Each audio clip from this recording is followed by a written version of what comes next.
What's up, guys? Welcome to your 83rd Android tutorial for the new Boston. And what we're going to do in this tutorial is actually start programming our sliding drawer class.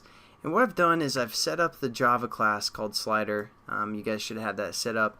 And I kind of just set up all the reference bridges because we have these 4 buttons right here, which I just gave them the IDs of handle 1, handle 2, handle 3, handle 4. And then again, this one has the actual handle ID, so keep that in mind. I also gave reference to the checkbox, and I set the on-click listeners by implementing the on-click listener and on-check change listener. So set up our bridges or references to the XML. Then I set this checkbox, or the checkbox called checkbox, and I set the on-check change listener to this. That's why we had to implement that.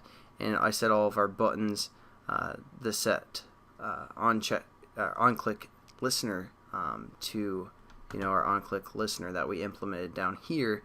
And then what I did is I set up a switching case for our on-click method. These are for our buttons. Switching case just gets the ID if it's the first button. Here's that case, second button. We haven't really filled in that yet. I'm just setting up the basic framework for the sake of time. And then for our on-check change listener, pass in this compound button for argument 1. We're just going to say, is that checked? If it is, we're going to do something here. If else, we're not. Now, obviously, we haven't done anything with the handle yet. With our sliding drawer yet. So that's what this tutorial is mainly about. I just wanted to kind of talk through what I've done so far, just so you guys aren't too confused there. So the first thing we want to do is set up our sliding drawer. So let's do that again within our onCreate method here. I'm just going to set it up real quick, and again it's called SlidingDrawer. It's a class, and we're just going to call this SD for sliding drawer. And then we got to import that, and then we're just going to say again sliding drawer, just like any other time we set up a reference. Find view by ID.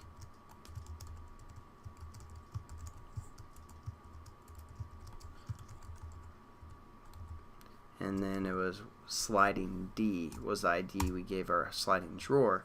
Set that up. Now this is the main part of the tutorial here. I'm just going to show you some of the functions or methods that the sliding drawer can do. So we're going to say set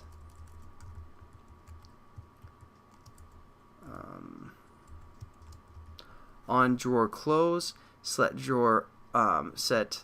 on drawer close listener, on drawer open listener, and there's also a scroll listener for the drawer that you can do. Basically, we're just going to do one of those, but hopefully you get the concept of all 3 of those. That's just when the drawer closes. This is when it opens. So we're going to say this as well, and then we have to let our class implement that class. So we're going to say let slider implement on drawer open listener, and then we just have to add the unimplemented methods down here. So now we can just do something like media player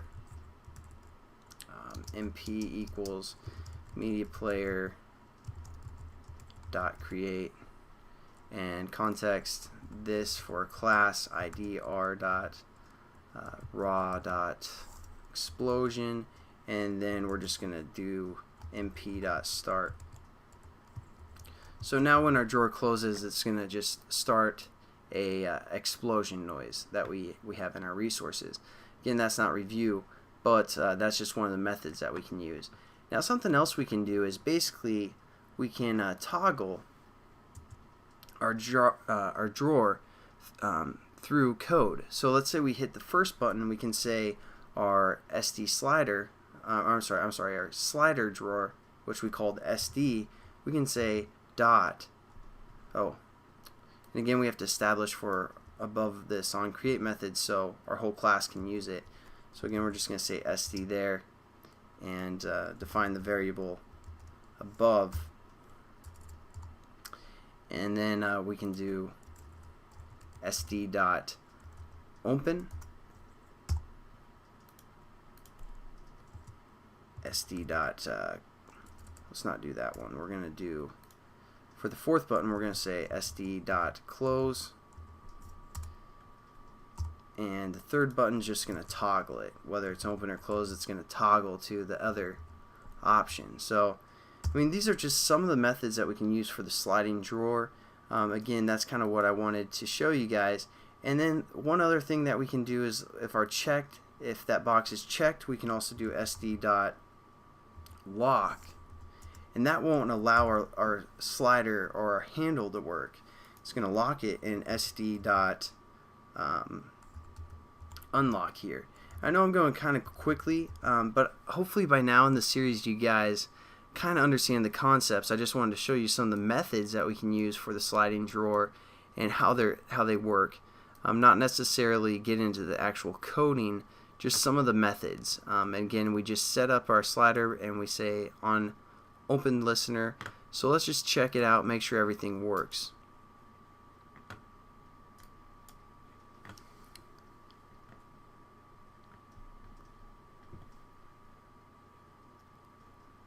And at the end of the tutorial, I kind of scroll through the code one last time slowly so you guys can pause the video and catch up and write it if you guys are having trouble, but hopefully you shouldn't.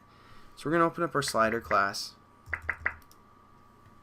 and the first thing we're going to do is open it. And as you can hear, that's our explosion noise that we set up. Now let's do our checkbox. Now it's checked, so we can't. I'm trying to slide it down, but it's not allowing me to. So we uncheck it, and then we can slide it down again. Our first button is going to open it up, and it also calls the on-open method, so you can hear the explosion. And our fourth button is going to close it, and since it's closed, it's not going to do anything. And our third button is just going to toggle back and forth. So hopefully you guys see how that all works. Our second button really doesn't do anything, but and even when we have this checkbox, when we lock it from the checkbox, this fourth button won't close it, and the third button won't toggle it because it's locked. So there you guys go. Hope you enjoyed that. I don't know. Oh yeah, I'll slide through this code real quickly. Implement all three of those things. You can pause here, or here, or here. And so hopefully you guys kind of understand what I was trying to teach you there. Didn't want to get too much into like setting this all up because it would have taken too long if you guys just watched me typing. But thanks again for watching, guys, and I'll catch you in the next tutorial. Peace.